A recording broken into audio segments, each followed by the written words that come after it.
네, 원래 키워드 경제 시간인데요. 오늘은 특집 집중 분석으로 삼고에 신음하는 한국 경제, 네, 위기 탈출 해법은 김한진 박사님 함께하겠습니다. 어서 오십시오.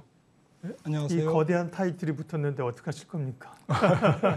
네, 아주 거대 담론이네요. 네, 그러게요. 그렇게 주변 정황들이 어쨌든 환율 오르고 금리 오르고 뭐 실적 부담 있는 건 사실인데요.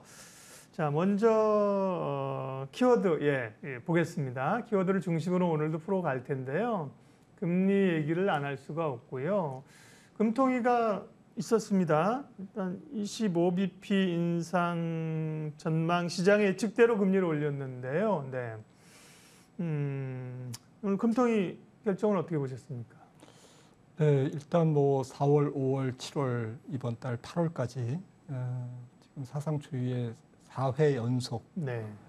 금리 인상을 단행했습니다. 예상대로 뭐 25bp 베이비 스텝이었고요. 앞으로 이제 시선은 나머지 두 번에 올해 나머지 두 번, 지금 10월 14일과 11월 24일이죠. 두 번 남았는데 이 두 번의 금통위에서 계속 25bp를 인상해서 그러면 연말에 3.0 정도 되겠죠. 3.0이 되는데 3.0까지 갈지 아니면 이번 인상이 끝일지 아니면 뭐 한 번 더 인상하고 말지 이제 여기에 이제 시장의 시선이 좀 쏠려 있는 것 같고요. 특히 이제 더불어서 성장률 전망 지금 원래 당초 2.7에서 2.6%로 살짝만 낮췄습니다. 올해 경제 성장률 전망을 하느니. 그래서 하느니 보는 어쨌든 경제는 뭐 그렇게 나쁘지 않다. 뭐 이렇게 조금 풀이 되는데 앞서서 IMF가 올해 성장률을 우리나라 2.3으로 낮췄거든요. 그래서 시장에서는 이제 과연 2.6 달성할 수 있을까? 약간 이제 고개를 갸우뚱하는 이제 그러한 표정이고요. 대신에 물가는 지금 물가 전망을 올렸습니다. 지금 4.5%에서 올해 물가 소비자 물가 전망을 5.2%로 지금 상당히 큰 폭으로 올렸거든요. 전망이. 이미 7월 CPI가 6.3%였죠. 그리고 생산자 물가가 최근에 전월비 0.3%나 올라서 한은에서도 저번에 계속 얘기했습니다마는 8월, 9월까지는 물가가 계속될 거다. 고물가가. 그리고 9월, 10월을 넘어가면서 이제 연말에 근접하면서 내려갈 거다 하는데 문제는 9월, 10월 물가를 확인하는 것은 10월, 11월이지 않습니까? 그러니까 11월 금통위는 모르겠지만 어쨌든 10월 14일 금통위에는 25bp 인상은 조금 불가피한 것이 아닌가. 시장은 그렇게 좀 내다보고 있습니다. 네. 다음은 잭슨홀 미팅 얘기를 또 해야겠죠. 예전에는 다보스 포럼을 많이 주목했습니다. 같은 휴양지 행사입니다만 혁신에 대한, 새로운 산업에 대한 4차 산업혁명, 인공지능 그런 거였는데 요즘은 현안이다 보니까 통화정책에 잭슨홀 미팅에서 파월 의장이 어떤 말을 할까. 현지 시간으로 아침 9시인 것 같아요. 파월 의장이니까 우리 시간으로 내일 밤 뭐 시차 계산하면 11시쯤 얘기가 나온다는 거니까 우린 장을 끝나고 주말 사이에 이 뉴스를 소화해야 되는데 잭슨홀 미팅 자체에서는 뭐 그렇게 강한 발언을 하지는 않겠죠? 네, 뭐 잭슨홀 미팅 성격이 뭐 중앙은행 총재들이 모여서 좀 중장기 통화 정책의 약간 패러다임, 뭐 어쨌든 큰 트렌드 이런 부분들을 서로 얘기하는 좀 편한 자리인데 원래는 지금은 이제 편한 상태가 아닙니다. 각 중앙은행들이 거의 뭐 초비상 상태이기 때문에. 그래서 더 세간의 관심이 있는 것 같고요. 말씀 주셨듯이 뭐 우리나라 시간으로 금요일 밤 11시가 되겠네요.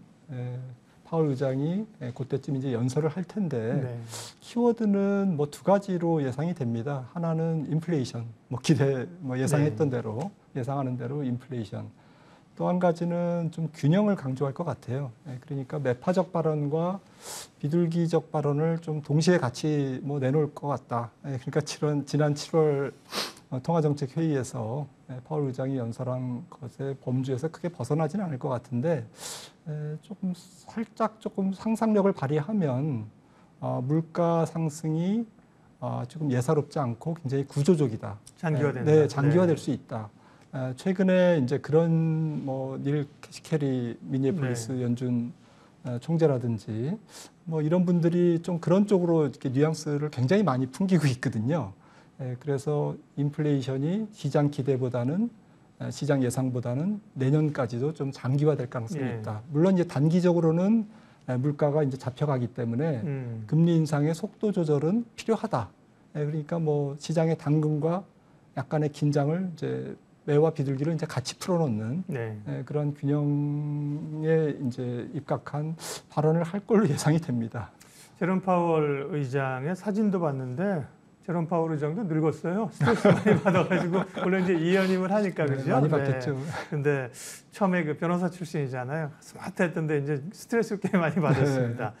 사실은 잭슨홀 미팅 자체에서 말씀하신 것처럼 뭐 폭탄 선언을 하거나 뭐 시장을 잠재울 바라는 안 할 거고 그 이후에 사실 연준의 금리 인상 기조가 어떻게 될 것이냐가 훨씬 더 중요한데요. 그러려면 9월에 소비자 물가지수 확인해야 된다. FOMC인데 그 패드워치에서의 설문 결과는 오락가락하네요. 지난번 50이 많았다가 75가 많았다 오락하네. 지금은 50bp가 4대 6, 75bp 쪽으로 또 가 있던데요. 네, 지금 뭐 워낙 선물 시장에서 이제 옵션 시장이기 때문에 좀 베팅이 왔다 갔다 하는데요.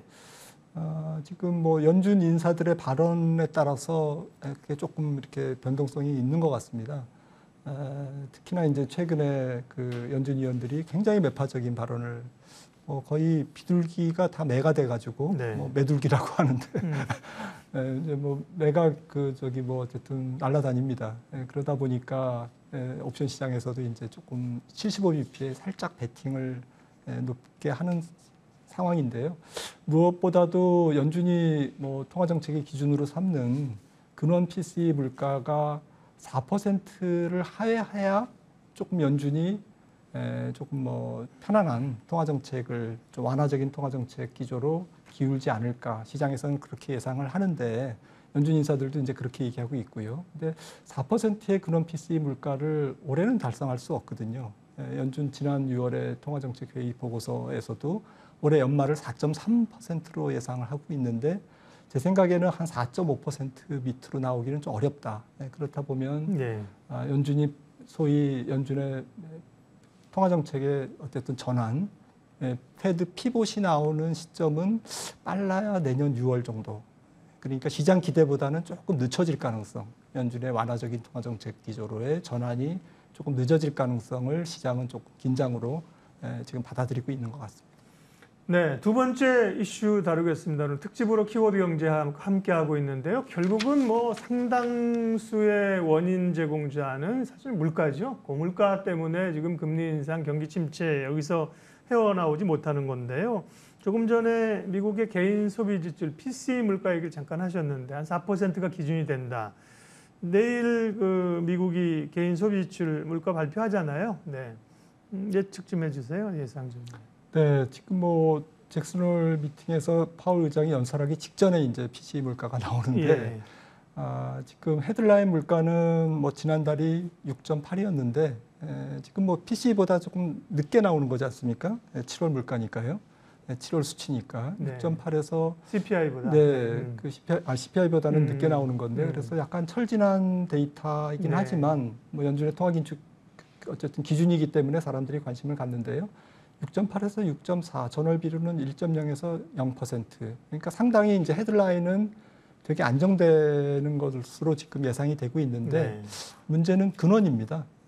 에너지와 음식료 가격을 뺀 근원이 4.8에서 거의 크게 떨어지지 않을 것 같다라는 게 지금 뭐 컨센서스고요. 물론 전월 비율은 떨어지지만 전년 동월 비율은 약간 보합 수준, 그렇게 크게 많이 떨어지지 않는 것으로 예상이 되기 때문에 지금 약간 끈적끈적한 물가라고 그러죠.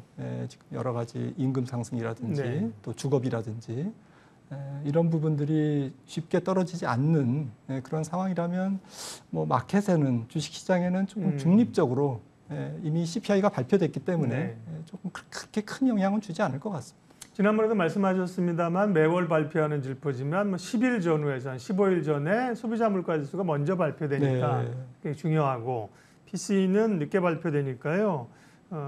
이제 내일도 큰 영향은 없고 물가가 조금 둔화되는 걸 확인하는 정도라고 말씀하셨고 결국은 지금 사단의 원인은 물가고, 네, 물가의 또 상당 부분은 에너지인데 유가는 쉽게 꺾이진 않을 걸로 알고 있는데 천연가스 값이 너무 변동성이 크면서 급등을 하고 있어서 이게 유럽이랑 맞물려 있었고 상당한 불안 요인이거든요. 천연가스나 유럽 상황은 어떻습니까? 네, 유럽이 천연가스발 스태그플레이션에 지금 들어가고 있는 것 같습니다. 네. 성장률 전망은 계속 하염없이 내려가고 있고 물가 전망은 계속 높아지고 있거든요. 그래서 전 세계 국가 중에서 특히 선진국 중에서는 유럽이 제일 먼저 스태그플레이션에 이제 조금 안 좋은 네. 그런 경제 지표를 지금 발표할 것 같은데요. 아무튼 말씀하셨듯이 그 1년 전보다 그러니까 전쟁이 뭐 지난 2월 24일에 발발됐습니다만 러시아 우크라이나 전쟁이요. 그 전부터 그러니까 1년 전에 비해서 지금 그 천연가스 가격이 26유로에서 296유로 지금 1년 전보다 11배가 상승했습니다.